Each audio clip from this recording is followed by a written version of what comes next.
ख़बर मांखे ॾींदासीं। कराची जे इलाइक़े कोरंगी खां कोरंगी ज़मान टाउन में गोदाम खे लॻल बाहि ते ज़ाब्तो अची वियो।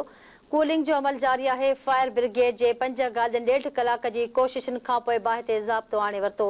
अमलदारनि जो चवणु आहे त मुतासिर गोदाम में कपड़ा ऐं प्लास्टिक जो सामान मौजूदु हुयो। सामान सड़ी रख थी वियो आहे। बाहि लॻण जो कारण मालूम नाहे थी सघियो। ख़बर मांखे ॾे रहिया आहियूं। कोरंगी ज़मान टाउन में गोदाम खे लॻल बाहि ते ज़ाब्तो अची वियो आहे। कूलिंग जो अमल जारी आहे।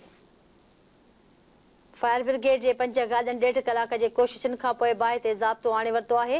अमलदारनि जो चवणु आहे त मुतासिर गोदाम में कपड़ा ऐं प्लास्टिक जो सामान हुयो। सामान सड़ी रख थी वियो आहे। बाहि लॻण जो कारण मालूम नाहे थी सघियो। ख़बर मांखे ॾियूं पिया। कोरंगी ज़मान टाउन में गोदाम खे लॻल बाहि ते ज़ाब्तो अची वियो आहे। कूलिंग जो अमल जारी आहे। फायर ब्रिगेड जे 5 गाॾियुनि 1.5 कलाक जी कोशिशुनि खां पोइ बाहि ते ज़ाब्तो आणे वरितो आहे।